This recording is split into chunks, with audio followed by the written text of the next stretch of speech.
Actually sir ঘটনাটা হইল প্রথম ওই আমার মেয়ে অসুস্থ আর কি। তো সেজন্য আমি ওষুধ নিতে গেছিলো। প্রথমে আমি বাজার গেছিলো, বাজার থেকে খরচ কইরা বাড়ি আইছি। বাড়ি আইয়া সাইরা খরচ রাখিয়া ওই বৈদ্য কাছে গেছে ওষুধটা নিতে।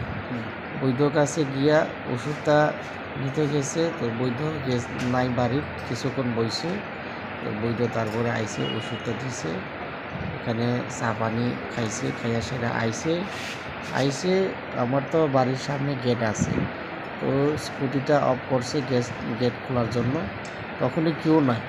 তো যখন আমি স্কুটিটা অফ করছে তখন ফট করে এখানে তো অন্ধকার, হ্যাঁ, আইয়া পিস্তল মানে মারতে চাইছে। তো আমি আপনার উপরে? হ্যাঁ, আমার উপরে। তো আমি তাড়াহুড়া কইরা এই সাইকেলটা এখানে ফালাইয়া গেটটা লাথি দিয়া ভিতরের দিকে গেছে, গেটটা বাইরে ঠেলা দিয়ে। কে লোকটাকে যে আপনাকে লোকটা তো দেখছে না, অন্ধকার তো। তো তখন আমি ও চোর কইয়া আমার পিছনে একজন দুমড়াইছে আমার ধরতে। তো ওই আমার ধরতে দুমড়াইছে আমার পিছনে, আমি চোর কইয়া একটু দেখছে, মার দিছে। পরে কি মানে আপনার উপরে মানে গুলি করা হয়েছিল নাকি? হ্যাঁ, গুলি করা হয়েছে। কোন জায়গাতে লাগছে? এটা এই প্রথমে এই চোখ, এটা মানে মাথাটা রাবার মতো। এটা আমাদের ওইখানে ইনকোয়ারি হয়েছে, পুলিশ কাছে আছে। পিস্তলটা কি পাওয়া গেছে?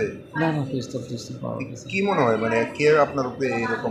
আমার তো অ্যাকচুয়ালি কারোর লগে শত্রুতা নাই, সবার সাথে আমার ভালোবাসা। এই আমাদের এখানে বড় বাবুও সব ইনকোয়ারি করছে, সবাই গ্রামবাসী কইছে।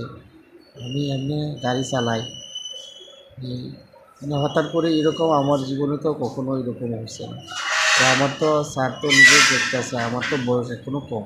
এলাকার থেকে জানা গেছে যে এই ঘটনার সঙ্গে নাকি একটা অবৈধ সম্পর্কের বিষয় আছে। অবৈধ সম্পর্কের বিষয় আছে আপনার বিরুদ্ধে এলাকার কাছ থেকে জানা গেছে। মানে এরকম কোনো ঘটনা হয়েছে কি? না, এরকম তো অবৈধ তো কোনো। কারোর সঙ্গে মানে অবৈধ সম্পর্ক নিয়ে সেটা বা ভালোবাসার সম্পর্ক? হ্যাঁ, না, আমি তো প্রেম কইরা বিয়ে করছি আমার মিসেস রে। কারোর সঙ্গে মানে ইয়ে আছে? না, এরকম কোনো অ্যাফেয়ার নেই আমার সাথে। নামটা কি আপনার? আমার নাম নীরেন ত্রিপুরা স্যার, নীরেন ত্রিপুরা। বয়স কত? বয়স 24। বাড়ি? বাড়ি পূর্ব মনোরঞ্জন ফতরেপাড়া। এখন অবধি জানতে পারছেন নি কে গুলি করছে? না, পুলিশে জানাইছেন বিষয়? পুলিশ তদন্ত করতেছি। গেছে বলি? হ্যাঁ, আজকেও 2বার বাড়ি আইছি। কোন থানা? আমার বাড়ি থানা কোনটা? থানা এই তো আমাদের নতুন বাজার।